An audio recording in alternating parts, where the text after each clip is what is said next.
Muy buenas noches para todos, bienvenidos a nuestro webinar Neurociencia y Cuidado, herramientas para potenciar el desarrollo infantil. Mi nombre es Dani Esteban Gallego Quiseno, soy el director de Ginger Steam Plus 6 Consultants y la noche de hoy tengo el placer de presentar a las profesoras Lina María Gallego Ramírez y Diana Marcela López Rojas.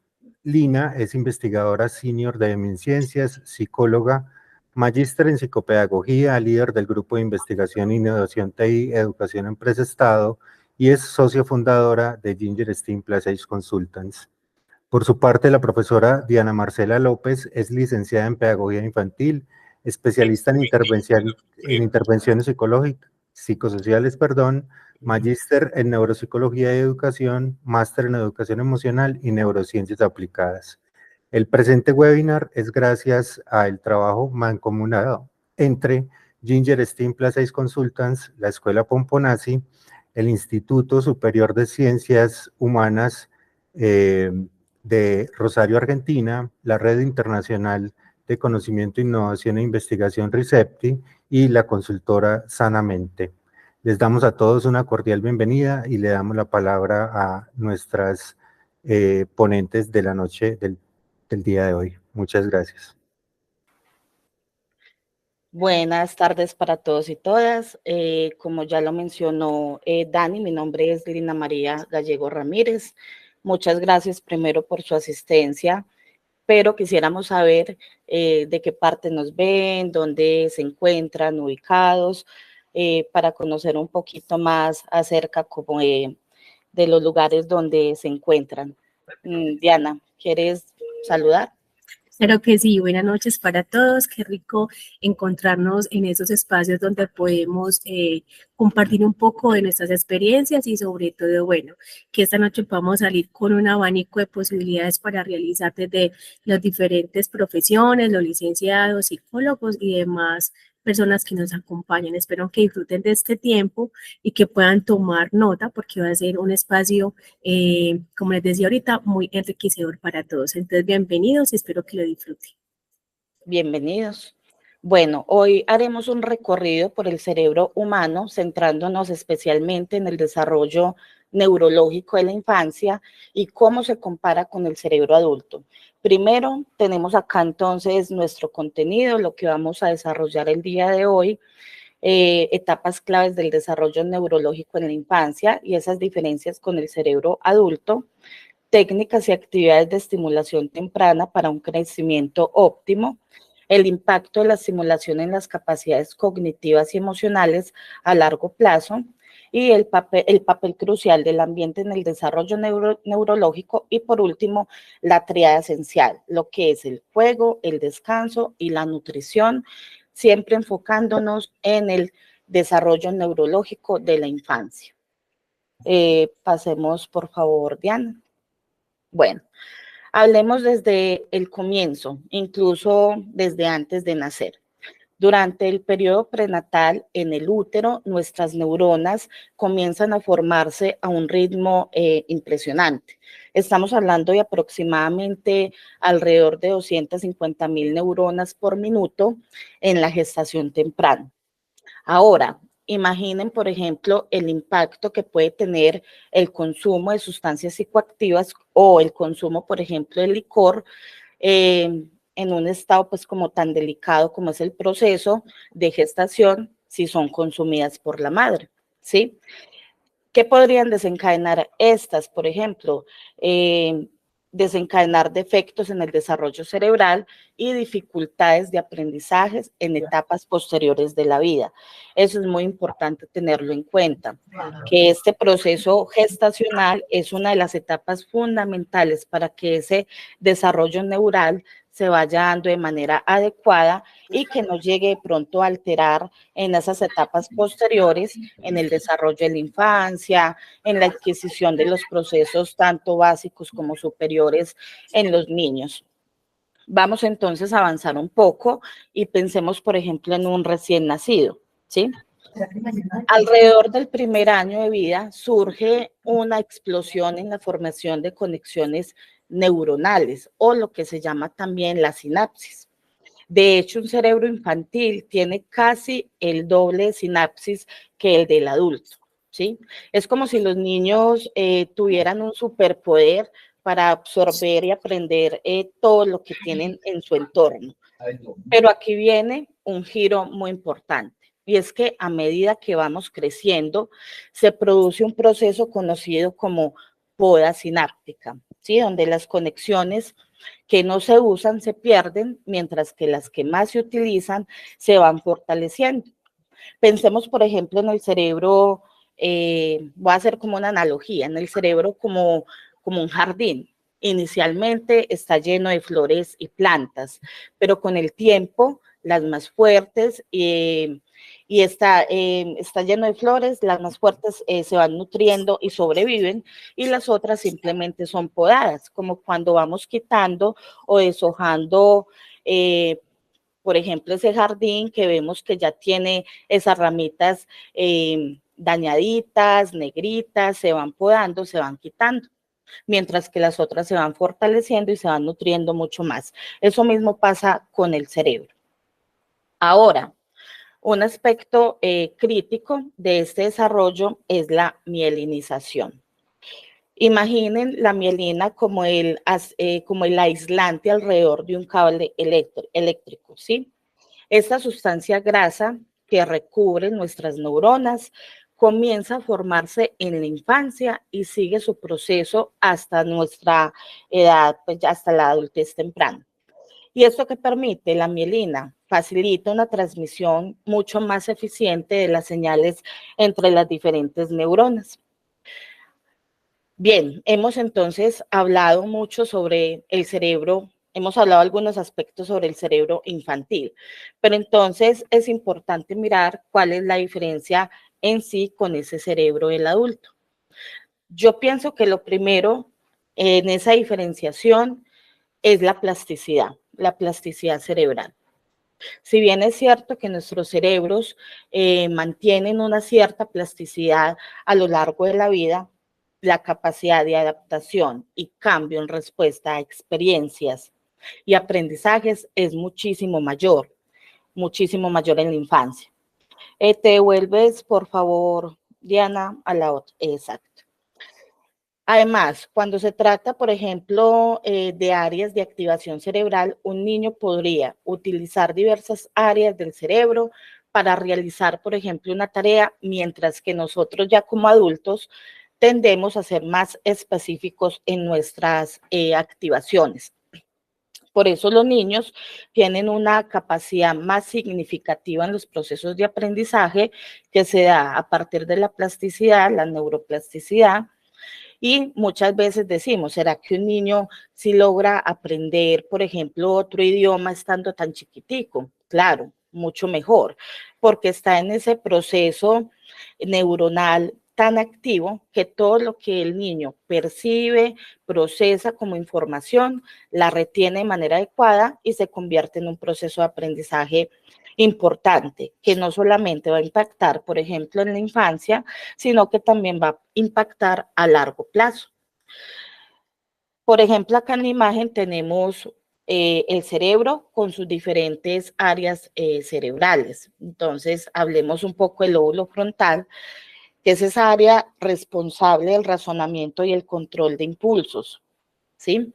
Esta es una de las últimas áreas o lóbulos en madurar, lo cual nos da pues como una pista de por qué los adolescentes, por ejemplo, pueden tomar decisiones más impulsivas.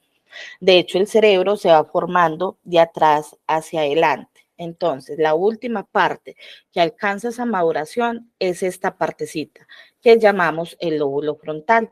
Y ahí entonces están todo lo que tiene que ver con las funciones ejecutivas, funciones como la toma de decisiones, funciones como la resolución de problemas, la planeación, la conducta, las áreas motoras. Entonces, es significativo porque están los procesos que son mucho más complejos en el ser humano y por eso alcanza la maduración en etapas ya más tardías.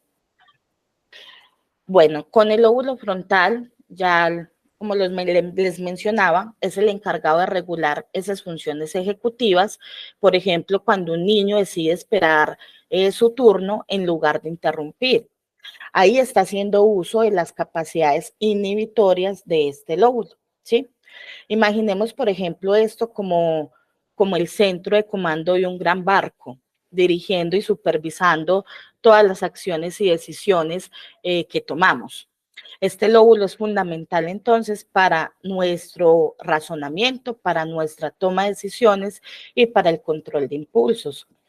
De hecho, alteraciones del lóbulo frontal puede conllevar a alteraciones significativas en diferentes áreas, por ejemplo, la capacidad para planear, capacidad para resolver problemas, capacidad para la toma de decisiones. Puede alterarse el control inhibitorio, que es lo que nos permite a nosotros poder saber cómo actuar en determinadas situaciones, ¿sí? El área motora en el córtex, que está situada anteriormente al surco central, es la responsable de la ejecución de movimientos voluntarios. Entonces acá, si un niño aprende, por ejemplo, a tocar piano, esta área se activa al coordinar los delicados movimientos de sus dedos, por ejemplo. Justo posterior a esta se encuentra el área sensorial, que es la que nos permite procesar la información táctil a través del tacto. Cuando el niño, por ejemplo, siente las teclas, ahí está recibiendo información de esas áreas sensoriales. Tenemos también el lóbulo parietal, que está situado detrás del frontal, específicamente acá en esta partecita como en la coronilla, y tiene un papel fundamental en la integración de la información sensorial de diferentes partes del cuerpo. El lóbulo occipital, que lo encontramos acá atrás, es la parte posterior del cerebro y es crucial, muy crucial para la interpretación de la información visual. Por ejemplo, cuando un niño lee, el lóbulo occipital lo que hace es procesar las letras, mientras otras áreas las interpretan como palabras. El cerebelo, que está ubicado en la parte inferior del cerebro, regula la coordinación motora. Cualquier niño practicando, por ejemplo, el equilibrio, como montar bicicleta, está poniendo a prueba, por ejemplo, esta parte, el cerebelo.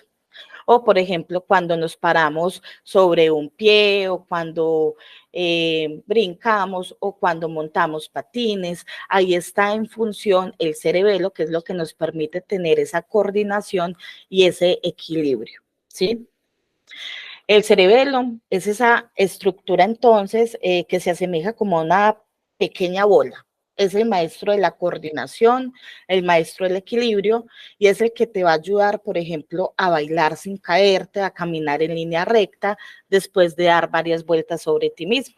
Es una de las partes importantes de todo el encéfalo.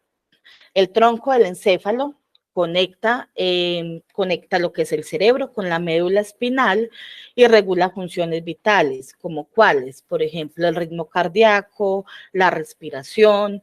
En este caso, cuando un bebé regula su ritmo cardíaco al ser calmado, es gracias a esta estructura. Entonces, el tronco del encéfalo es lo que permite que podamos tener esas funciones autónomas, ¿sí? Que no tenemos control sobre ella. Yo no puedo decir en ningún momento, ay, hoy voy a dejar, tengo como pereza de parpadear, entonces voy a dejar de parpadear, ¿cierto?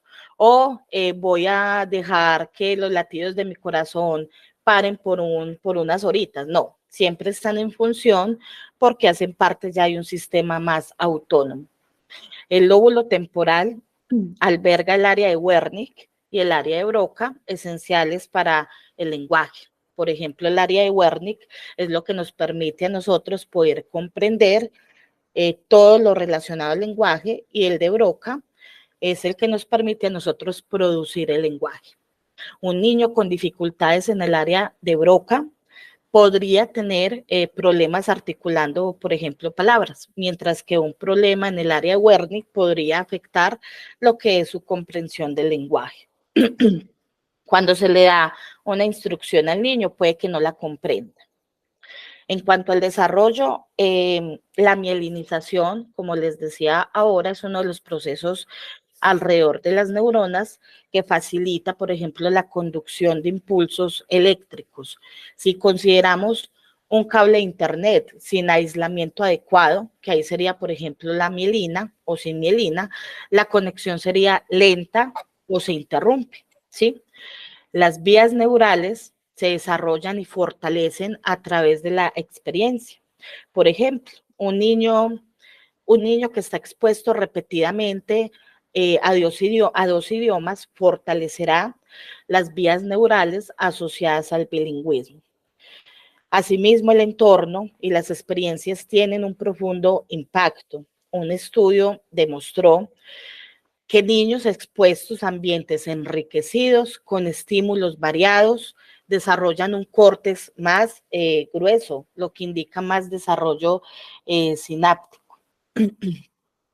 Bueno, tenemos por acá las ventanas críticas, que son periodos durante los cuales el cerebro muestra como una mayor sensibilidad a ciertos estímulos. Un ejemplo clásico es el aprendizaje de idiomas. Los niños, como les decía ahora, expuestos a otro idioma antes de la pubertad, a menudo logran una fluidez casi que nativa. En cuanto a la neuroplasticidad, refleja la capacidad del cerebro para reorganizarse. Después de lesiones cerebrales, por ejemplo, partes no dañadas del cerebro, lo que hacen es asumir funciones de esas áreas que están dañadas, especialmente, por ejemplo, en niños, debido a su alta neuroplasticidad. Hablando de las funciones cognitivas, como la memoria de trabajo, el razonamiento abstracto, estas se desarrollan y se van perfeccionando a medida que el cerebro madura y se expone a desafíos. Un adolescente comenzará a realizar tareas más abstractas y a razonar de manera más compleja que un niño pequeño. Por ejemplo, al hablar de estas funciones, nos vamos a referir a esas habilidades que nos permiten poder pensar, aprender, recordar, razonar y también a interactuar con el mundo que nos rodea. Entonces, las funciones cognitivas es lo que nos va a permitir poder procesar la información, retenerla, ¿sí? Codificarla y asimismo poder interactuar con todo lo que se nos presenta en el mundo en general. Vamos a mirar, por ejemplo, una analogía. Imaginen una casa en construcción. Al principio solo vamos a ver cimientos básicos, pero con el tiempo se levantan paredes, se instalan ventanas y finalmente vemos, por ejemplo, un hogar completo y funcional. De manera similar, es el desarrollo de las funciones cognitivas, no es instantáneo, sino que es un proceso que va desde los cimientos básicos en la primera infancia hasta las intrincadas estructuras ya en la adultez. Entonces, uno de los pilares fundamentales de la cognición, en este caso, por ejemplo, sería la memoria. Todos recordamos, yo creo que algunos aspectos de nuestra infancia, ¿cierto? Entonces, los primeros años de vida están marcados por lo que se llama esa amnesia infantil, donde la mayoría de nosotros no tienen recuerdos claros antes de los 3 o los 4 años. Pero no se confundan, por ejemplo, con esto. Esto no significa que los bebés y los niños pequeños no utilicen la memoria. De hecho, la capacidad de reconocer a sus cuidadores, de aprender rutinas básicas, aprender, por ejemplo, todo lo que tiene que ver con sonidos, con todos los procesos de aprendizaje, tiene que ver con esa capacidad de almacenamiento. Y a medida que crecen los niños, se empieza a demostrar mucho más consolidado estos procesos, ¿sí? ¿Me la devuelves, por favor, un momentico? Bueno, para ya finalizar con esta parte. También tenemos entonces acá lo fascinante de las funciones cognitivas y es que no están aisladas entre sí, ¿sí? Son como músicos en una orquesta, cada uno tocando su parte, pero juntos crean como esa sinfonía. Yo trato pues como de traerles estas analogías para que comprendamos un poco mejor cuáles son las funciones de cada uno de estos procesos y asimismo también de las áreas cerebrales importantes en el desarrollo específicamente del ser humano. Pasamos, por favor, ahora sí.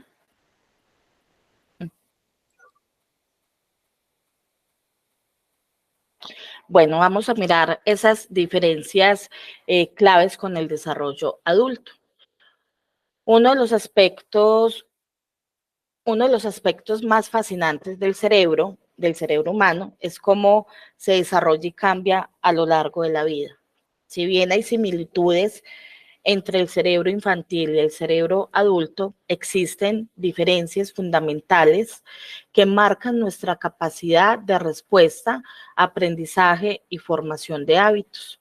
Por ejemplo, en la respuesta al estrés, el cerebro infantil es mucho más notable, más sensible a los eventos estresantes que el cerebro adulto, ¿sí? Esto se debe a que el sistema límbico, que es el encargado de las emociones y la respuesta al estrés, aún está en pleno desarrollo y no cuenta con la misma regulación que en un adulto, ¿sí? Entonces, el nivel de estrés va a estar ahí un poco más presente, todo lo que el niño perciba de pronto como amenazante lo va a ver un poco más exacerbado, mientras que en un adulto nosotros tenemos de pronto un mecanismo más desarrollado y herramientas cognitivas para enfrentar, por ejemplo, el estrés, ¿sí? Los niños pueden sentirse un poco más abrumados con facilidad. Vamos a pensar, por ejemplo, en una situación donde un niño ha cambiado, por ejemplo, de escuela, ¿sí? Para un adulto, cambiar de trabajo podría ser estresante, pero suele contar con habilidades para adaptarse, habilidades para enfrentar el cambio. Para un niño, cambiar de ambiente, de profesores, de amigos, puede ser una experiencia intensamente abrumadora. Y al no contar con las mismas herramientas, entonces se va a mostrar un poco más exacerbadas esas emociones. Aparte que a nivel psicológico hay algo que se llama la ansiedad por separación, que también se presenta en los niños cuando van a ingresar por primera vez, por ejemplo, a la guardería. Es como esa angustia constante de no saber si mi mamá va a regresar por mí, ¿sí? Entonces, muchos niños tienen un impacto negativo al entrar, por ejemplo, a esta etapa escolar porque no comprenden de manera adecuada qué es lo que está pasando y entonces porque siempre permanecía con mis papás o mis cuidadores y ya me llevan a otro lugar donde me dejan ahí, ¿sí? ¿Y será que mi papá sí vuelve? ¿Y será que mi mamá me deja entonces acá en la guardería y se olvida venir por mí?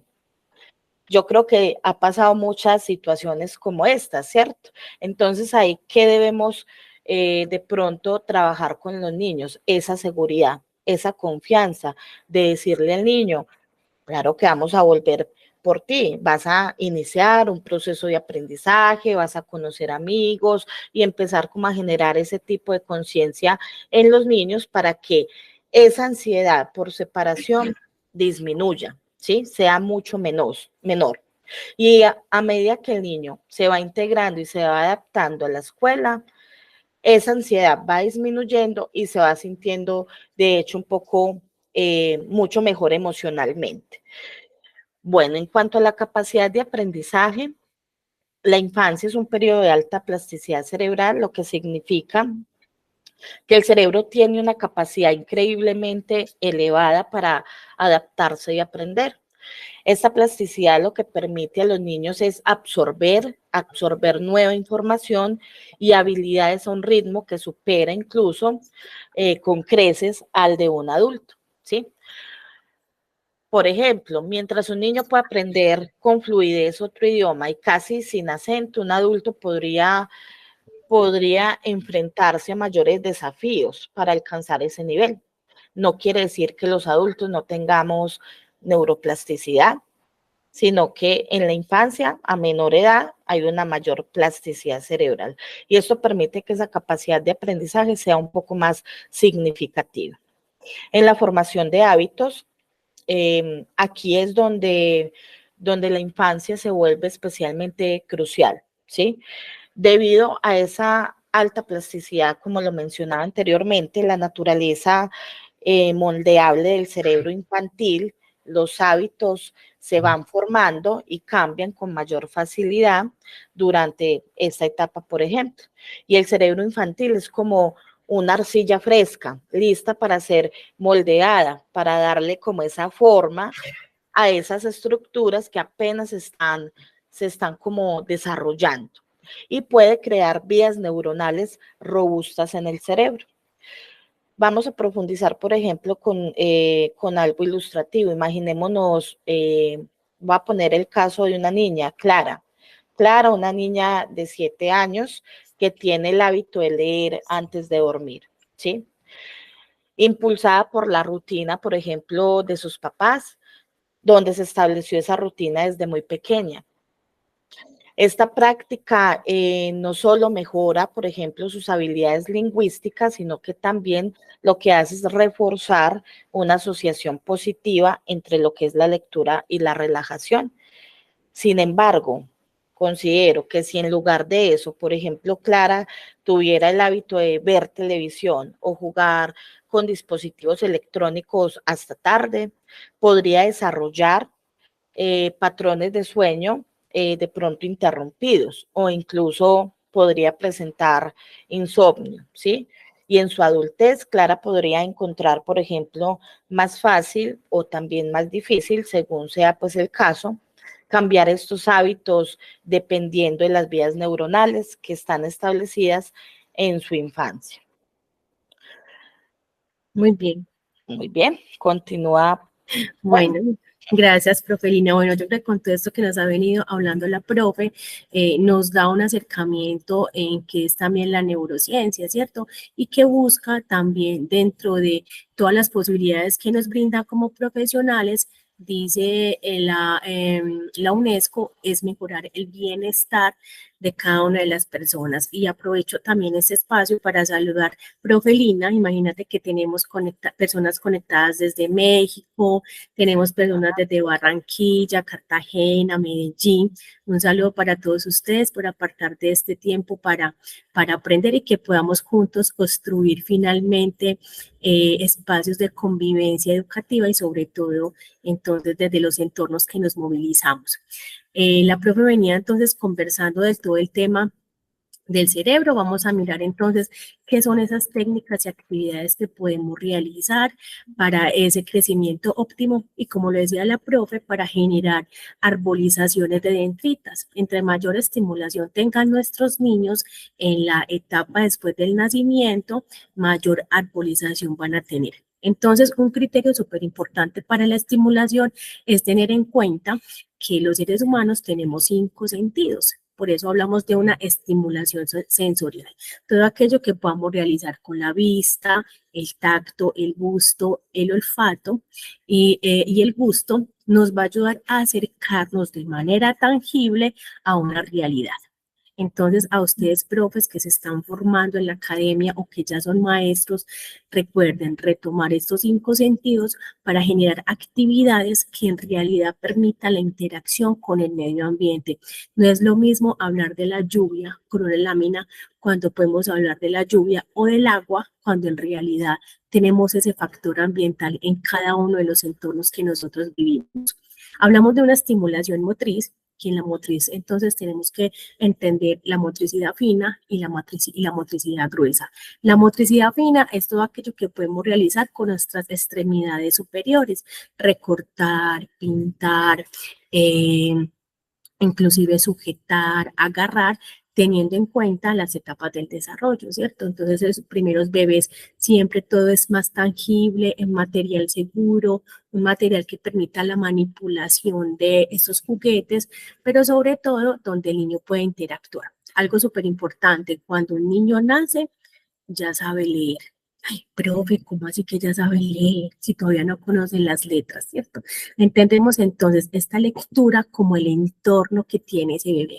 Y lo primero que él va a leer es el rostro de su madre, sus gestos, sus acciones, esa posibilidad que tiene de cercanía con el otro, no solamente con ese pecho de la mamá que le está transmitiendo una leche materna, sino con esas caricias. Entonces entendemos que esa estimulación que inclusive viene no, antes de nacer el bebé, desde esa etapa gestacional que está pasando en ese vientre, cómo está recibiendo estímulos sensoriales, cómo está escuchando de pronto música, que se recomienda no sobre los 60 decibeles, porque ya sería un ruido. Entonces hablamos de esa motricidad fina como esa posibilidad de que el niño pueda acercarse, conversar y hablar desde el llanto, desde la mirada, desde lo icónico, desde lo gráfico, teniendo en cuenta todas esas posibilidades del lenguaje.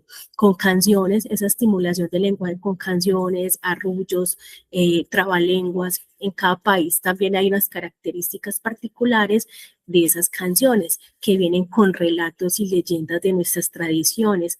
También empezar con esa parte cultural con nuestros niños y nuestras niñas. Esa estimulación cognitiva que va con ese acercamiento a la prelectura y tiene que ir con la prelectura, la lectoescritura y con las operaciones lógico-matemáticos. Esa preparación para que el niño pueda entonces luego o posteriormente, como lo menciona Piaget, llegar a operaciones concretas y de una etapa más adelante pueda tener entonces ya un desarrollo de operaciones formales. Pero primero empezamos por lo sensorial. En la estimulación social y emocional es súper importante que empecemos inclusive desde las instituciones educativas, y esta es una recomendación para todos muy especial, y desde los hogares, a hablarle al niño dónde se encuentran las emociones, ¿cierto? Que no hay emociones buenas ni emociones malas, como lo dice Rafael Vizquerra, sino que hay emociones que sentimos placer y otras emociones que nos generan entonces displacer, ¿cierto? Unas emociones que son agradables y otras desagradables. En esa estimulación sensorial es permitir que si yo tengo tristeza, ¿cómo la puedo explorar? ¿Y cómo se puede nombrar esa tristeza? Es permitirle a los niños entonces que de manera espontánea puedan tener ese espacio para ser escuchados, para ser reconocidos como infantes. Carlos Escliar, que es pedagogo y es argentino, él decía, a los niños les estamos quitando la infancia, ¿sí? Les estamos arrebatando la esencia de los niños porque viene elementos externos como la tecnología, videojuegos que libera sobre su cerebro dopamina, alto placer, pero es algo externo que le está generando a los niños tanto placer que finalmente está produciendo una adicción. Y viene luego la nanofobia, que es cuando se le quita el dispositivo móvil a nuestros niños y nuestras niñas, vienen a sufrir de una alteración en cuanto al sistema nervioso y vienen con ansiedad, con momentos entonces de ira, reaccionan de manera no positiva con sus padres cuando se les quitan estos tecnología. Entonces es súper importante que podamos entender como profesionales que el cerebro es una base súper importante para el comportamiento de nuestros niños y nuestras niñas y que hay una influencia que también es externa, ¿sí? Que viene entonces desde la motivación que tenemos como profes de enseñar a estos niños, a estas niñas, de cómo podemos inclusive generar entornos donde ellos puedan interactuar y que de esta manera su lóbulo frontal, como le decía la profe Lina, sus funciones ejecutivas superiores puedan entonces establecer en realidad el ejercicio que le corresponde, que cuál es la percepción, lo que tiene que ver con la reflexión, el razonamiento y que en realidad puedan tomar decisiones en la etapa adolescente, que es cuando ya empieza en la etapa adolescente y joven, empieza a madurar el lóbulo frontal. Entonces tenemos que hablar que esa influencia que tiene el cerebro, ¿sí? Sobre el comportamiento tiene una gran responsabilidad en lo que hacemos nosotros como adultos en las primeras edades, qué estímulos y redes neuronales estamos permitiendo en los niños y las niñas. El juego, la recreación, el arte, la exploración del medio permiten que los niños en realidad desarrollen su imaginación y que a partir de esos estímulos cada uno de los lóbulos tiene una función importante, pero que esa actividad neuronal está activada no solamente por la escuela, sino también por la familia. Cómo se manejan los espacios en familia, cuáles son los hábitos que tenemos en familia y que practicamos constantemente. Entonces, esa relación entre el cerebro está altamente ligada entonces con los estímulos que como profesionales realicemos sobre los niños, aún sobre los adolescentes y los jóvenes que están en la etapa universitaria, ¿cierto? De generar esas reflexiones, inclusive esas preguntas, no darles a ellos la respuesta, sino que generen preguntas en torno a un pensamiento también científico. ¿Qué pasa en las aulas de clase? Un pensamiento crítico donde ellos en realidad puedan expresar esas necesidades, esas inquietudes, pero sobre todo teniendo en cuenta su pensamiento sincrético, podamos guiarlos en este proceso. A veces pensamos que cuando el niño hace una pataleta, lo mejor es dejarlo solo, pero si nosotros como adultos no heteroregulamos la emoción del otro, el niño no lo va a aprender, porque recuerden que la propia Horta decía, en esa plasticidad, en ese moldeamiento, si el niño no tiene quien lo heteroregule, es el niño que cuando tiene rabia, entonces va a golpear, va a los elementos que tenga cerca los va a destruir porque no hay un control de ese impulso, de ese impulso o de esa emoción que está entonces gobernando en ese momento, que es la ira. Entonces es súper importante que esa relación entre el cerebro y el comportamiento, hagamos una lectura muy juiciosa de qué pasa en las aulas de clase, qué pasa en las aulas universitarias, y aquí están de pronto conectados jóvenes universitarios o profes universitarios, qué está pasando en nuestras aulas de clase por el comportamiento de nuestros chicos, qué pasa en las clases cuando están más pendientes del móvil que la clase que está dando el profesor que ha preparado. ¿Cuál es entonces la motivación que tenemos como profesionales en la primera infancia y en la segunda infancia? Entonces yo creo que es un llamado súper importante a trabajar desde esa estimulación. Por acá nos habla entonces, la profe estaba haciendo una comparación ahorita y hablaba de esas semillas. Por aquí nos habla que la estimulación es como esas semillas y para ser fértil, ¿cierto? Para ser fuerte, para que tenga unas raíces que en realidad sean inamovibles, necesitan cuidado. Entonces, una forma de cuidar a nuestros niños es escucharlos. Nosotros acá en Colombia, en Medellín, bueno, en esas instituciones manejamos mucho ese concepto. ¿Qué dicen los niños? ¿Cuál es la voz de ellos dentro de este espacio? ¿Qué les gusta? ¿Qué preguntas tienen de la vida misma? Ahora con todo este tema del coletaje que dejó la pandemia, ¿quién es el otro? ¿A qué me invita el otro? ¿Por qué debo respetar al otro? Entonces, para permitir que esa es una frase inclusive de la profe Lina, cómo permitir entonces que ellos crezcan brillantes y robustos, es con el tiempo, ¿cierto? Lo que estemos sembrando ahorita es lo que van a generar estos niños en el futuro y que se puedan tener unas familias en realidad sólidas. No existen familias perfectas, no existen profes perfectos ni estudiantes perfectos, pero estamos en esa búsqueda perfectible de hacer las cosas bien. Y en cada uno de los países que están acá representados, ¿qué queremos en realidad? Tener infancias felices, no ausentes de problemáticas, no, infancias felices donde el niño pueda ser feliz con una caja y con un tambor, y que pueda ser feliz luego con otro juguete, sin necesidad de pensar a veces en la tecnología, que pensemos en otras posibilidades de hacer estimulación infantil, que volvamos a los parques, que volvamos a los entornos donde primero éramos felices, jugar, ir al río, ir al mar, lugares donde el niño puede interactuar en realidad y hacer matemáticas, donde el niño pueda coger piedras, contar y sumar y restar. Eso es lo que necesitamos darle a nuestros niños y nuestras niñas. Actividades en realidad que no implican costo, porque están en la naturaleza. Tú sales al parque, recoge hojas. Esos son los instrumentos y las técnicas que necesitamos con los niños. Ellos de hecho no saben qué son los juegos tradicionales. Aquí jugamos la lleva, aquí jugamos escondidijo. y los niños no saben qué son esos juegos porque vienen de otra época más reciente, pero nosotros sí sabemos, rescatemos las tradiciones de nuestros países, de México, de Cuba, de Ecuador, de todos los países, tenemos una riqueza. Nuestro país, Colombia, es un país intercultural, tiene riquezas de fauna, flora, diferentes culturas que podamos enseñarle a nuestros niños quiénes somos en esencia, esas personas que somos, que inclusive dentro de la inclusión también la Organización Mundial de la Salud antecede la discapacidad por persona. Entonces, que esos sean espacios de esos jardines fértiles, pero que ninguna flor en definitiva es igual, ¿cierto? Todos tenemos una estructura biológica, nuestro cerebro, unas funciones, pero finalmente cada uno tiene unas particularidades de ver el mundo, de ver la realidad que nos rodea y los sueños que tenemos, pues cada uno de los seres humanos.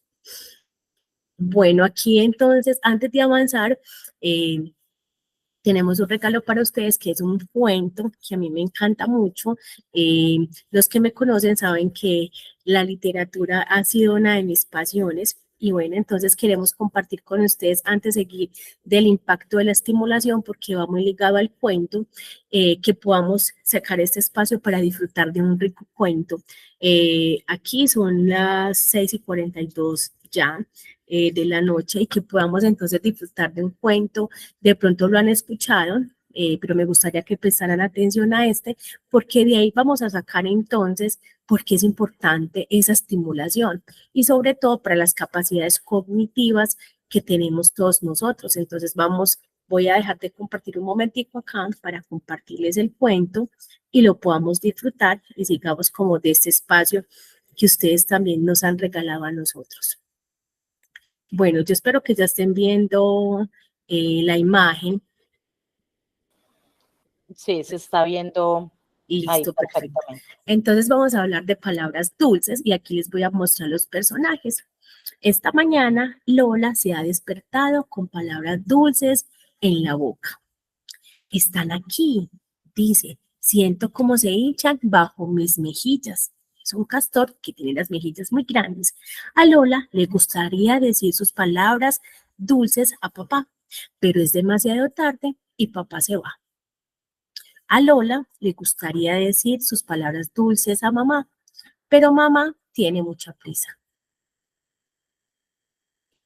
Mamá, me gustaría decirte, chichuchea Lola. Luego, cariño, contesta enseguida mamá, llegarás tarde a la escuela. Así que le pone su bolso y se va hacia la escuela.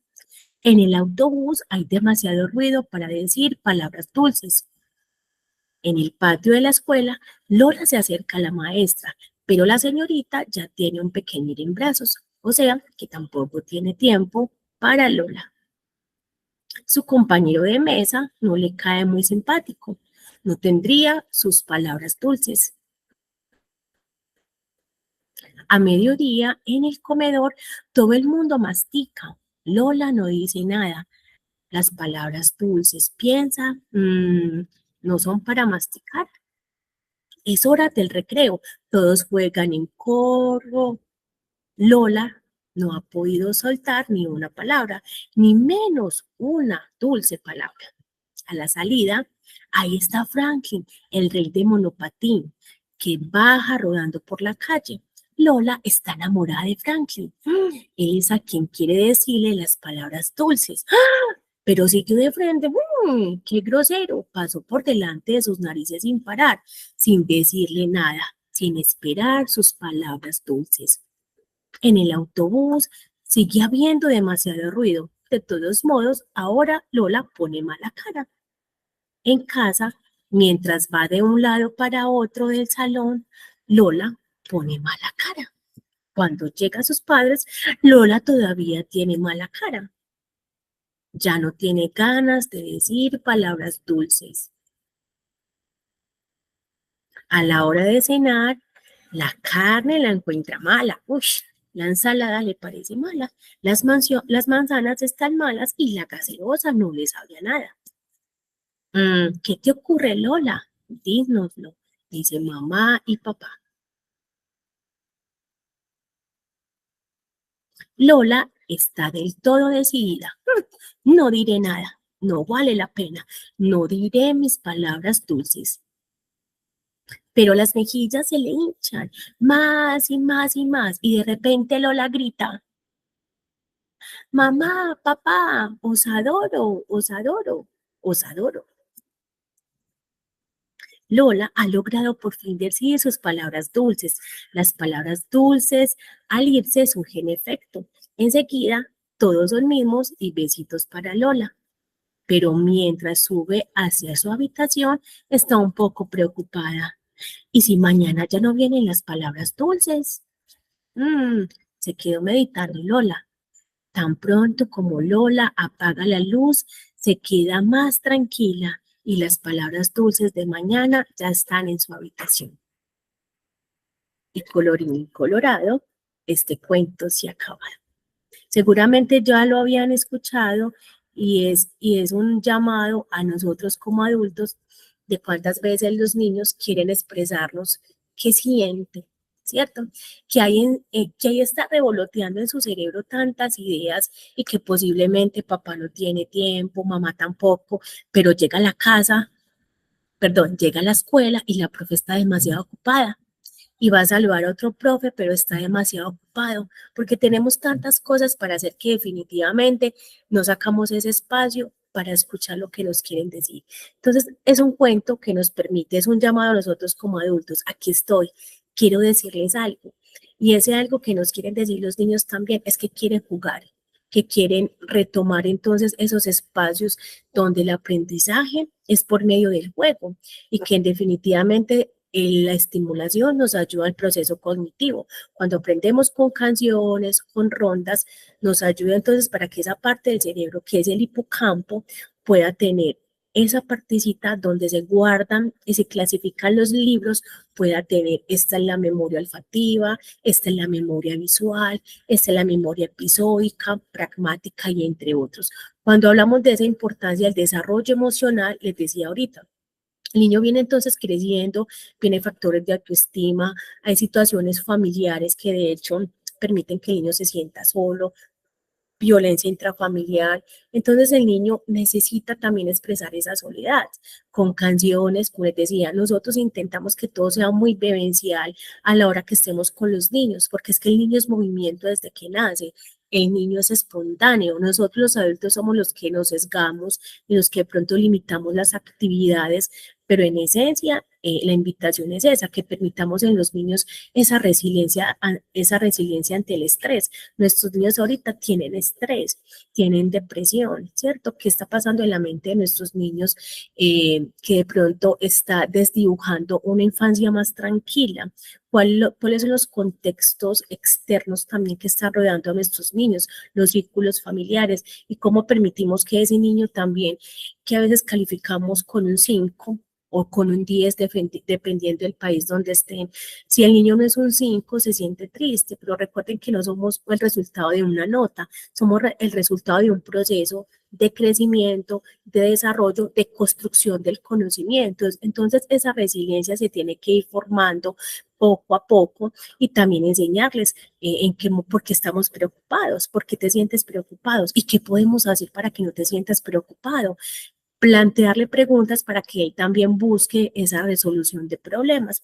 El impacto a largo plazo es otra de los impactos de la estimulación, un buen rendimiento académico. Tenemos niños inclusive de 3 años que están cansados de ir a la escuela. ¿Por qué están cansados nuestros niños de ir a la escuela? Porque la escuela no es un lugar ya de diversión, la escuela a veces es un espacio aburrido, es un espacio monótono. Entonces, en la invitación para que nuestros estudiantes tengan mejor rendimiento académico, tiene que haber una posibilidad de estrategias, como les decía al principio, donde se tengan en cuenta las actividades multisensoriales, donde se tengan en cuenta los 5 sentidos para el aprendizaje, porque así el niño tiene más posibilidades de aprender no solamente con lo visual, sino con el tacto, que es un grafema, que es un fonema y cómo suena el grafema y el fonema dentro de la lectura, habilidades sociales para interactuar con otros y por ende tendremos mejores resultados en la salud mental de nuestros niños y claramente también de nuestros profes, porque aquí también tenemos que hablar de todos los agentes que conforman la comunidad educativa o profesional profesional. Los psicólogos también necesitan un apoyo, ¿cierto? Una red de apoyo donde podamos fortalecer todos estos factores. Entonces es importante para todos que nos están viendo esa estimulación, que esta noche nos llevemos esa palabrita en nuestra mente: cerebro, estimulación, red neuronal, y sobre todo que podamos tener una inteligencia emocional, porque eso mejora el rendimiento académico.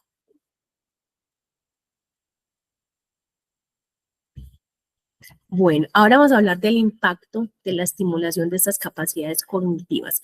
Entonces, aquí viene otra vez las habilidades o las dimensiones del desarrollo. Entonces nos habla: a falta de estimulación, ¿qué puede pasar en el desarrollo cognitivo? Retrasos del aprendizaje, dificultad en la memoria, desafíos en la resolución de problemas. Y en los retrasos entonces también del aprendizaje podemos ver que entonces el niño está en primero, segundo de primaria y aún todavía no diferencia las operaciones matemáticas sencillas, no hay un acercamiento a la lectura o hay una disgrafía, dislexia y entre otros. Entre mayor estímulo vamos a prevenir inclusive de manera temprana, ¿sí?, algunos de estos retrasos, excepto sean por un factor neurológico. En el desarrollo motor, dificultad para gatear, caminar, saltar, escribir, manipular. Les decía yo ahorita, esa capacidad inclusive de lanzar objetos, antes de acercarnos al bolígrafo o al lapicero, rascar con papel. Luego de rasgar con papel, hacer canciones con nuestros dedos, luego colores gruesos y hasta llegar a la pinza manual, pero yo creo que todo tiene que ir de manera pausada dentro de esa estimulación. Cuando no tenemos estimulación en el lenguaje, entonces trastornos en el habla, ¿sí?, dificultad en la comprensión, y vemos entonces la impotencia también del niño que quiere expresar algo, pero que no lo logra hacer, ¿sí? Porque entonces está el saliveo, de pronto el ecolálico repite. Entonces es importante que como profesionales también remitamos a nuestros niños al profesional indicado, si es un fonoaudiólogo, un psicólogo, un psiquiatra o un terapeuta especial, entonces para los procesos de lectura y escritura. Y hablamos que también pueden haber algunos factores socioemocionales: dificultad para relacionarse con el otro, esos vínculos, retrasos entonces en habilidades sociales, problemas de autoestima y autoimagen, que finalmente entonces terminan detonando una depresión, ¿cierto? Al no tener esos factores de reconocimiento como persona, reconocimiento de sus habilidades o en su esencia como niño, la autoimagen, y por ello también por ende el desarrollo de la personalidad. Entonces es súper importante. Miren el factor o miren los factores que hemos venido desarrollando solo con la estimulación, que la estimulación en definitiva es la posibilidad de que nuestros niños y nuestras niñas sigan conectados con una realidad, ¿cierto? Y que esa realidad que nos está rodeando es una realidad que tiende a que sigamos soñando, que digamos a los niños que sigan soñando, que sigan creciendo, que esa estimulación no sea solamente desde la acción, sino que también desde la palabra, desde el reconocimiento. Y aquí la imagen que está a mi mano derecha es un niño diciendo ayuda. Lo mismo que decía Lola en el cuento, ¿cierto? Lola gritaba y llenaba su boca de esas palabras que no podía soltar, era porque las estaba guardando. Nuestros niños y nuestras niñas están gritando en los diferentes países: aquí estamos, porque somos parte de un conflicto y de la guerra, respétenos también, y que esta sea la posibilidad también de hacer escuchar la voz de estos niños y de estas niñas. Profelina, ¿quiere regalarnos esta frase ya que es la autora? Claro que sí. Y muy en la línea de lo que dice Diana, ese papel crucial del ambiente en el desarrollo neurológico, pienso que los adultos a veces limitamos muchísimo a los niños que están en ese proceso de exploración, de aprendizaje importante, donde vemos que el adulto es no, no, no te ensucies, no hagas esto, no, no, no. De hecho, hay un cuento también que se llama No, David, y es un cuento donde la mamá, David, por ejemplo, hace diferentes actividades, se tira la sopa en la cabeza, salta encima de la mesa, bueno, hace una cantidad de cosas, y la mamá o los cuidadores siempre son, no, no, David, no hagas esto. ¿cierto? Y al final del cuento lo que busca David es simplemente que comprendan su actuar y que se genere también esa parte socioafectiva, ¿sí? Él buscando afecto y buscando también el reconocimiento en cierta medida es su forma de actuar, ¿sí? Entonces acá tenemos una frase que dice la interacción del cerebro con su ambiente en un diálogo continuo donde cada experiencia es un factor que contribuye al diseño de su arquitectura. Esta frase sugiere una relación bidireccional y dinámica entre lo que es el cerebro y el mundo que nos rodea. Por ejemplo, cuando decimos que la interacción es un diálogo continuo, estamos señalando que el cerebro no es un ente pasivo, que simplemente recibe y recibe información, sino que está en constante procesamiento, respondiendo y adaptándose a la información que proviene del entorno. Y por eso el entorno es tan significativo. Todo lo que se permita presentar en el entorno va a ser un factor estimulante para el niño, bien sea desde algo negativo o algo positivo, ¿cierto? Porque el cerebro del niño está en la infancia es como una esponjita que va absorbiendo absolutamente todo lo que se va presentando y eso permite que a largo plazo sea un adulto con habilidades socioemocionales, con habilidades en resolución de problemas, en toma de decisiones, o un adulto que está con una cantidad de situaciones que emergieron desde su infancia, ¿sí?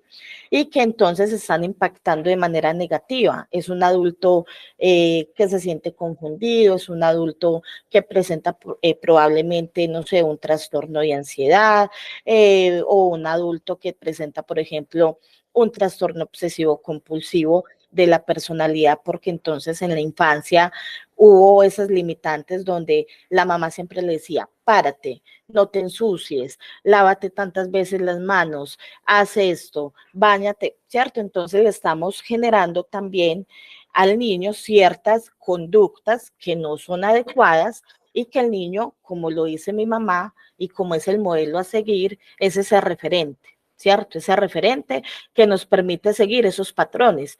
Si mi mamá y mi papá lo hacen es porque está bien.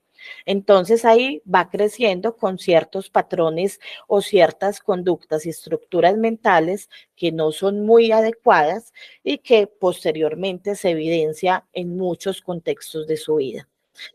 Entonces, cuando, por ejemplo, en el proceso de aprendizaje, aprendemos a montar lo que es bicicleta, el cerebro recoge esa información del ambiente, la sensación, por ejemplo, del manubrio en las manos, el balance necesario para mantenerse erguido, la visión de la carretera por la que se desplaza.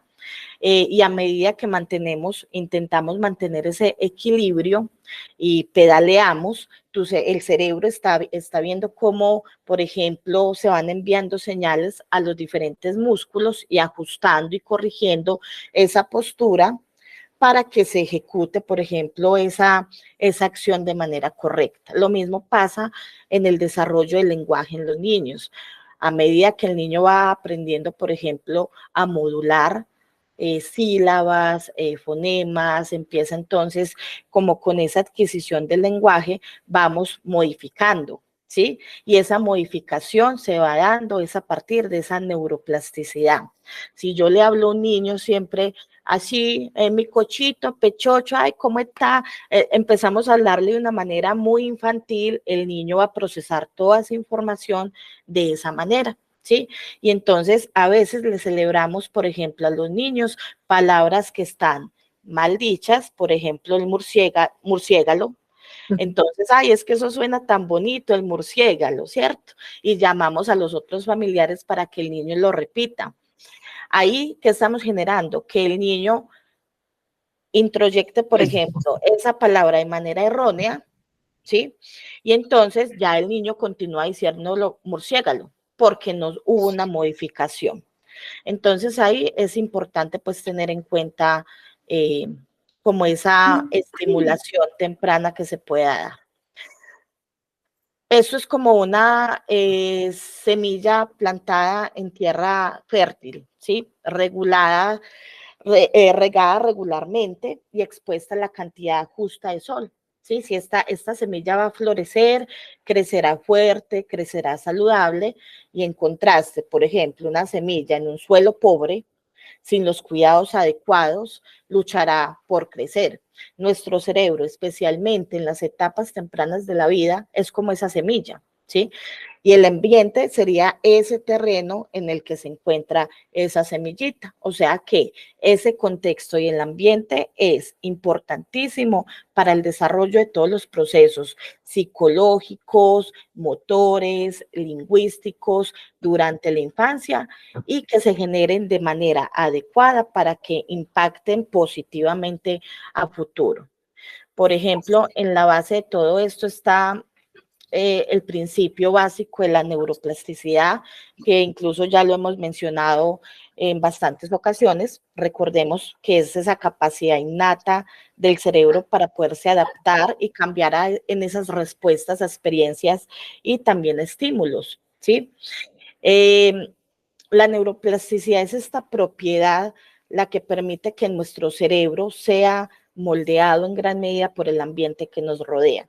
Entonces depende de esa estimulación, de cómo se presente, ese cerebro se va moldeando y se va adaptando a esos estímulos externos a los que el niño está, por ejemplo, expuesto. Consideremos, por ejemplo, el impacto de ambientes ricos en estímulos. Estos ambientes llenos de colores, de sonidos, texturas, oportunidades para explorar, son como gimnasios para el cerebro joven. Ahora la profe Diana mencionaba esa importancia de estimular al niño a partir de los diferentes sistemas sensoriales. Entonces, a través de lo que observa, a través de lo que el niño toca, escucha, estimular con sonidos, estimular entonces con imágenes de diferentes lugares, contextos, objetos, y esto va a permitir que se desarrolle el lenguaje, todo lo que tiene que ver con las praxias, que es la capacidad de ejecutar movimientos, se vaya desarrollando de manera adecuada y también se reconozca su entorno. Y ahí está implícito lo que es la memoria, ¿sí? Entonces acá, por ejemplo, este niño que crece con esas oportunidades de fortalecer y de diversificar sus conexiones neuronales a un ritmo acelerado, es un niño que va a crecer con unas habilidades fortalecidas importantes. Un niño que tiene acceso regular a libros, a música, a juegos educativos, va a tener una ventaja neurológica sobre uno que no tiene, por ejemplo, las mismas oportunidades. Y acá me voy a detener un poco a hablar sobre las limitaciones que en muchas ocasiones los adultos tenemos con los niños. Es importante acá, por ejemplo, tener en cuenta que la curiosidad es una fuerza como innata del ser humano. Desde los primeros balbuceos hasta los primeros pasos inseguros, cada niño está como en una misión constante de descubrimiento. Sin embargo, por algunas razones, ya sea por miedo, por comodidad o incluso por un malentendido de lo que es mejor para ellos, limitamos esa curiosidad. Entonces, no toques, no hagas esto, ¿cierto? No opines, no explores. Y ahí estamos limitando ese cerebro también para que esa neuroplasticidad no tenga como esas conexiones tan potentes y tan fuertes y se pueda generar ese aprendizaje significativo. Por ejemplo, un niño en un parque que vea una montaña de tierra y quiera escalarla, ¿cuál va a ser su primera intención? Sentir, por ejemplo, la textura de la tierra, quizás jugar con ella entre sus dedos, entender que hay arriba, ¿sí? Que hay arriba de esa montaña de tierra. Pero a veces, antes de que el niño pueda actuar, un adulto que le dice, no, eso ensuciará, por ejemplo, tus manos o podrías caerte y lastimarte. Ya estamos predisponiendo al niño a que eso pase. Si bien hay una preocupación del adulto y es legítima y proviene de un lugar del cuidador, de ese cuidado, en ese momento se está limitando una oportunidad de aprendizaje. El niño, ¿por qué no escala? O el niño, ¿por qué no es capaz de ejecutar estos movimientos? Porque simplemente en etapas más tempranas no se permitió, ¿sí? Otro ejemplo es cuando un niño pregunta constantemente, ¿por qué? ¿Sí? Puede ser sobre el color del cielo, y por qué el color es así, el color del cielo es azul. Mamá, ¿y será que las nubes son como el algodón? O porque la razón de la lluvia, o porque las personas se sienten tristes, en lugar del adulto, por ejemplo, abordar este tipo de preguntas como una oportunidad de exploración y aprendizaje que sea mutuo, a veces por cansancio, impaciencia, los adultos podemos responder con un simple porque sí, o te lo explicaré cuando seas mayor. En ese momento, ¿qué estamos haciendo? Cerrando una puerta al mundo del conocimiento. Entonces, limitarles la exploración no solo inhibe la curiosidad, sino que también envía un mensaje a los niños sobre lo que está bien y lo que no está bien, sobre lo que es seguro y lo que no. A largo plazo, esto puede entonces resultar en adultos que son menos propensos, por ejemplo, a tomar riesgos, a preguntar, a desafiar, o simplemente a explorar el mundo con asombro y maravilla. Y por supuesto, la protección y la guía son esenciales, no todos los escenarios son seguros, ni todas las situaciones son apropiadas para la exploración, pero es vital encontrar, considero yo, como ese equilibrio que permita, por ejemplo, que los niños experimenten, que cometan errores, que aprendan de ellos. Y es a través de estos procesos que desarrollan habilidades cruciales como la resiliencia, el pensamiento crítico, la adaptabilidad, la creatividad, las habilidades socioemocionales. Tampoco podemos hablar de desarrollo sin mencionar las interacciones sociales y el apego, ¿sí? La conexión humana es esencial. Un bebé que recibe, por ejemplo, amor, cuidado, atención, desarrolla una base neural para la seguridad y la confianza. Y contrasta también esto con un niño sometido, por ejemplo, a negligencia. Su cerebro puede desarrollarse de manera diferente, a menudo con implicaciones a largo plazo en lo que es la salud emocional, la salud mental y emocional. Hablando un poco de la calidad educativa, te vuelves un poquito una Diana, por favor. No, la otra. Eso. De la calidad educativa, también juega un papel pues, fundamental, un ambiente educativo de calidad no solo va a proporcionar conocimientos, sino que también fomenta habilidades como el pensamiento crítico, resolución de problemas y la empatía, ¿sí?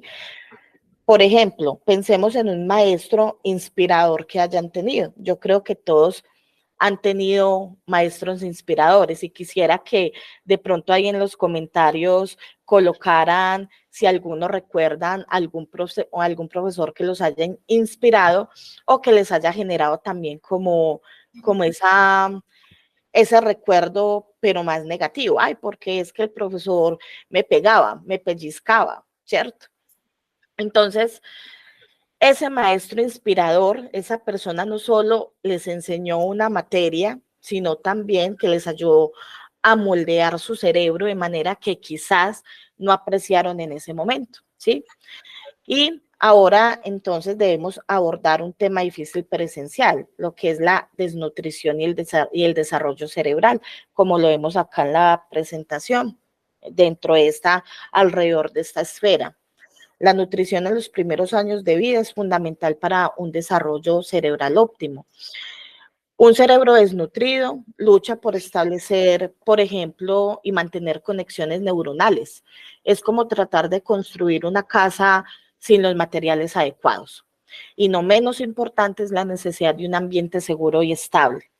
La seguridad y estabilidad nos van a permitir que el cerebro se desarrolle sin la sombra constante de ese estrés y el trauma. Un niño que crece en un ambiente de conflicto o inestabilidad, ¿qué va a desarrollar? Podría incluso desarrollar un cerebro siempre alerta, siempre con señales de alarma, siempre en guardia, lo que puede entonces tener repercusiones a largo plazo en la salud y en el bienestar. Sin embargo, en medio de los desafíos, emergen las oportunidades para la resiliencia. Y la resiliencia, ¿qué es? Es esa asombrosa capacidad que nos permite entonces poder como resurgir, recuperarnos, adaptarnos a esas adversidades. Y si el ambiente puede jugar un papel crucial aquí, por ejemplo, ofreciendo apoyos y recursos que faciliten este proceso de recuperación y crecimiento, es mucho mejor. Ahora, Diana y yo les vamos a hablar un poco sobre la importancia de esa tríada esencial, que es el juego, el descanso y la nutrición.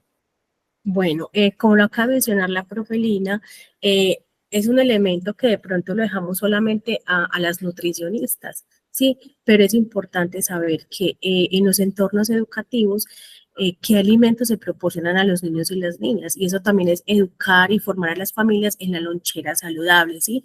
A veces llevan demasiada glucosa, inclusive en la mañana ya están consumiendo dulce. ¿Cómo hacer entonces que desde la familia se puedan adquirir hábitos alimenticios? Inclusive es súper importante tener en cuenta a los niños a la hora de hacer el menú, a la hora de hacer las compras de manera equilibrada, entonces hacer una minuta, así lo llamamos aquí nosotros, donde digamos el lunes que va a ir sopa, arroz, maduro, carne, pollo, que va a ser de postre, hacer con los niños estas recetas los invita también a involucrarse y que ellos puedan escoger también las verduras, pero que las verduras sean de manera creativa, ¿cierto? Muchos de pronto cuando niños luchamos con las verduras y que en realidad esa verdura, esa zanahoria, sea algo más, no sé, por el color, inclusive para los niños que son autistas, es muy bonito la combinación de colores y texturas, porque eso les permite también interactuar de ver la alimentación de otra manera, no nutrirse por comer, sino en realidad alimentarse. Entonces, la profe Lina también ha tenido esos entornos con su hija, donde hace sus recetas, hacen paletas caseras, no siempre tiene que ir a comprar en la tienda, vamos a ver en la casa este fin de semana, paletas caseras, crispetas. Entonces, esa nutrición tiene que ir acompañado por la conciencia también de lo que estamos consumiendo, qué tipo de alimentos le están dando a los niños los papás, o cuando están en las instituciones, yo sé que si tienen una nutricionista y de pronto está más pendiente de ese proceso, pero miren, cuando estamos consumiendo los alimentos, los astrocitos son los encargados en el cerebro de separar los alimentos y proporcionar el cerebro a nuestro cerebro. Entonces, miren, ese oxígeno que llega a nuestro cerebro viene también de la alimentación. ¿Qué tipo de alimentación estamos consumiendo, inclusive como adultos? ¿Qué tipo de descanso, que ya la profe también nos va a hablar, estamos teniendo como adultos? Porque venimos en un momento que nos sentimos cansados, agotados. Entonces, ¿qué necesita mi cuerpo y mi cerebro para volverse a activar? En algunas instituciones tienen la higiene del sueño, descansan después del almuerzo 1 hora. A medida que el niño va creciendo, esos hábitos van cambiando, pero es importante que tengamos rutinas. Esas rutinas van con el descanso, con el juego, con la nutrición y obviamente ese juego que va inmerso en el aprendizaje. Entonces, profe Lina, cuéntanos más o menos cuántas horas deberíamos de dormir. Aunque yo diría que yo debería dormir más de 10, tengo mucho sueño. Uno quisiera dormir más de lo que está estipulado, alrededor de 8 horas es lo que dice la teoría, ¿cierto? Para que el cerebro durante el sueño es como si funcionara como una especie de cargadorcito, entonces el cerebro se está cargando para que esos procesos psicológicos al otro día funcionen de manera óptima, la atención, la memoria, la sensopercepción, el lenguaje. ¿Qué pasa, por ejemplo, cuando estamos muy cansaditos o cuando no dormimos bien? Tenemos pesadillas, nos volteamos, damos patadas, etcétera. Entonces, al otro día los procesos de atención no van a estar de manera adecuada. Puede que yo esté recibiendo una clase y esté cabeceando, mejor dicho, bostezando, haciendo otras actividades porque no logro tener la atención ahí óptima debido pues como a la falta de sueño, ¿sí? Algo muy importante que mencionó, por ejemplo, Diana, frente a la nutrición, y es que, por ejemplo, yo a mis pacientes siempre trato de decirles a los padres de familia que la alimentación del niño debe ser una alimentación que sea visiblemente agradable. Ya hay muchas herramientas, por ejemplo, hay moldes, hay varios elementos de cocina que nos permiten poder también explorar y mirar formas diferentes de presentar, por ejemplo, la comida. La comida es fundamental, es ese combustible para el cerebro. Los nutrientes, por ejemplo, adecuados, ¿qué van a asegurar? Aseguran que el cerebro tenga mucha más energía necesaria para las tareas esenciales que requiere el ser humano en el día. Y ahí estamos hablando entonces de cosas como el omega 3 que se encuentra en pescados, en nueces, esenciales para el desarrollo cerebral. O el hierro, por ejemplo, que ayuda en la concentración. Y alguna también, no sé si han escuchado, por ejemplo, esa frase que dice, eres lo que comes, ¿sí? Para un cerebro en desarrollo eso no podría ser más que cierto, o sea, eres lo que comes. Entonces, por eso la nutrición es tan importante.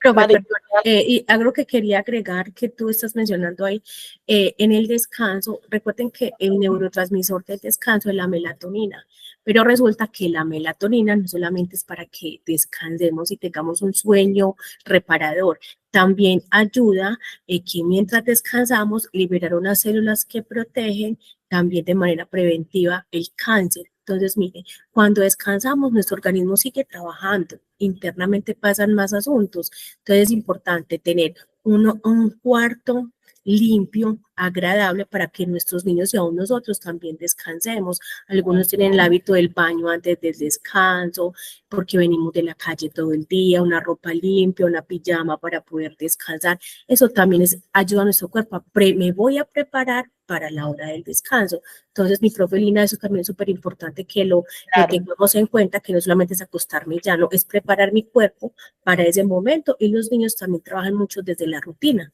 Muy bien. Yo esta triada esencial de el juego, el descanso y la nutrición, la veo es como una receta mágica, ¿sí? Donde cada uno de estos elementos juega un papel vital en el desarrollo físico, cognitivo y emocional del niño. Entonces, por ejemplo, durante el juego no es simplemente como un pasatiempo, es el trabajo de la infancia. Cuando juegas, estás aprendiendo, por ejemplo, sobre el mundo y el lugar y tu lugar en él, ¿sí? Cuando juegas, entonces estás desarrollando esas habilidades motoras mientras corres, saltas, construyes, por ejemplo, bloques. Entonces no es una mera práctica de correr de un lado a otro sin sentido, sin significado. Estás desarrollando también, el niño está desarrollando incluso habilidades sociales mientras negocia roles en juegos de, por ejemplo, haz de cuenta o esperar el turno en el tobogán o en el izadero, como lo llamamos acá también, y está desarrollando esas habilidades cognitivas mientras resuelve problemas o imagina, por ejemplo, mundos nuevos. Ellos tienen una creatividad bastante importante. En pocas palabras, entonces, el juego es como una academia en sí misma, ¿sí? Pero con risas y sin exámenes, que es diferente, ¿sí? Luego, después entonces de ese día de exploración donde el niño juega, se divierte, llega el descanso. Como lo decía Diana, el descanso no es solamente irme a acostar y ya, debe tener una preparación previa importante. No es simplemente un apagar y encender para el cerebro. Durante el sueño, de hecho, el cerebro está increíblemente más activo, procesando las experiencias del día. Durante el sueño, el cerebro lo que hace es consolidar recuerdos, preparándonos para ese día siguiente, como lo mencionaba ahora. Si alguna vez has visto, por ejemplo, a un niño después de una mala noche de sueño, sabrán lo esencial que es este componente, ¿sí? Sin el descanso adecuado, todo, desde el humor hasta la capacidad de concentración, se ve afectado. Y en esa tríada entonces de la, ya pues como integrando lo que es la nutrición, como lo hablamos ahora, es un elemento fundamental para el cerebro porque permite también fortalecer algunos procesos cognitivos. El juego sería como esa luz solar impulsando su crecimiento y, por ejemplo, permitiendo que florezca. Y el descanso sería como la noche, dándole tiempo para recuperarse, por ejemplo, y prepararse para un nuevo día, haciendo como esta analogía.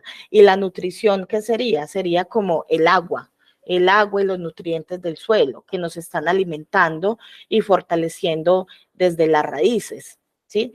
Así que pienso que la próxima vez que vean, por ejemplo, un niño jugando, es importante recordar, no es solo un juego, es un desarrollo en acción. Y cuando lo ves disfrutando, por ejemplo, de una comida balanceada y luego durmiendo profundamente, recuerden que están alimentando el increíble motor de su cerebro. Así es, profe, qué interesante analogía.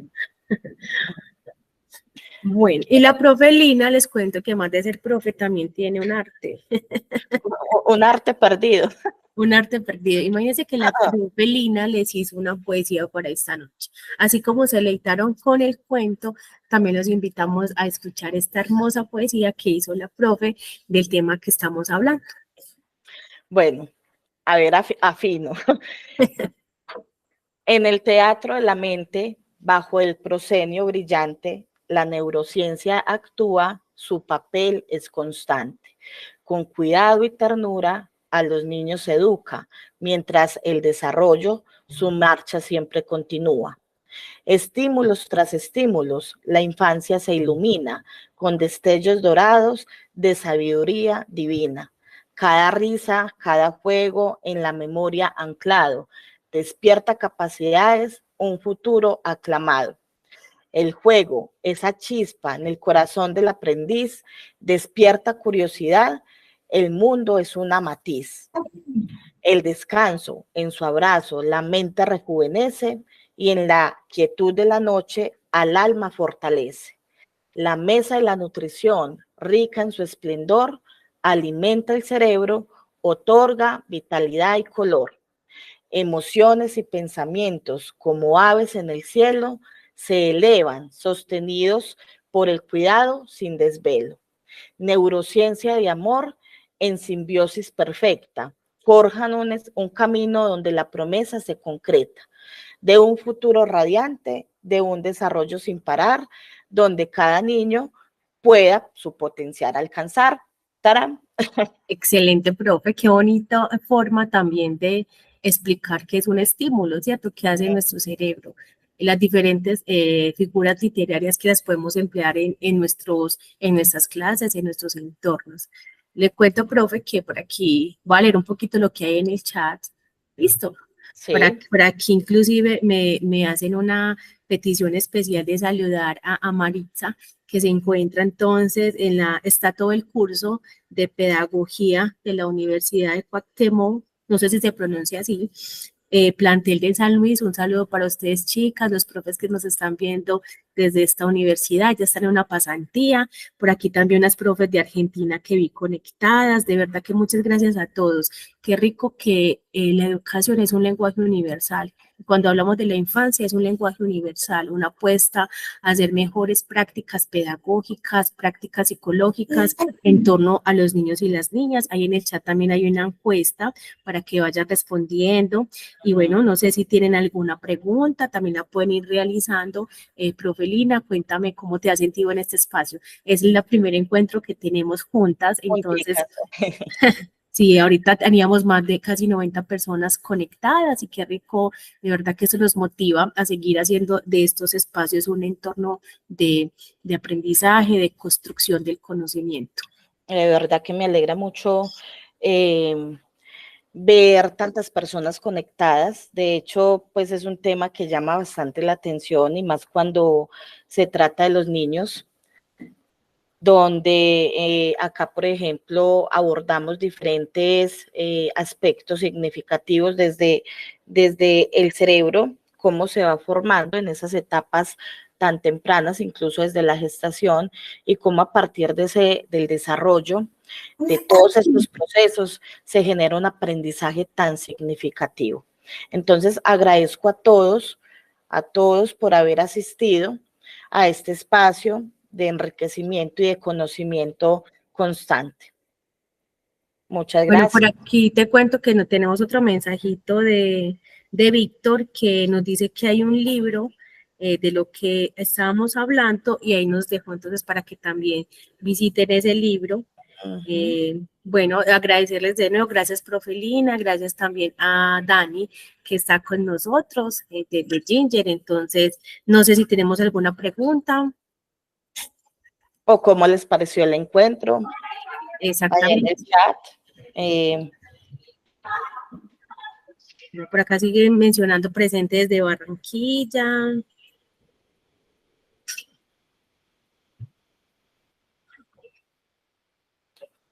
Gloria nos dice que la primer maestra de matemáticas fue la que la inspiró.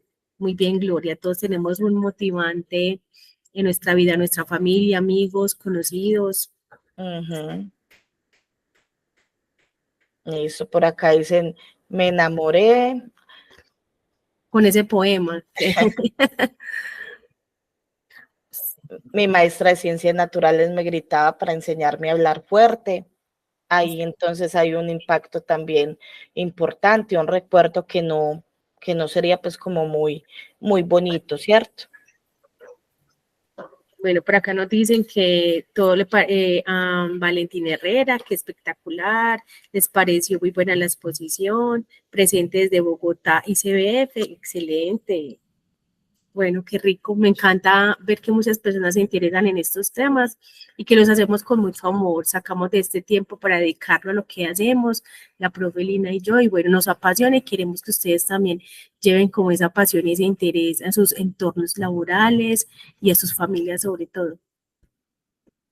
Bueno, no siendo más, nos despedimos, los invitamos a conocer un poco más acerca de Ginger, a ingresar, por ejemplo, al canal de Ginger y conocer todo lo que realizamos desde allí.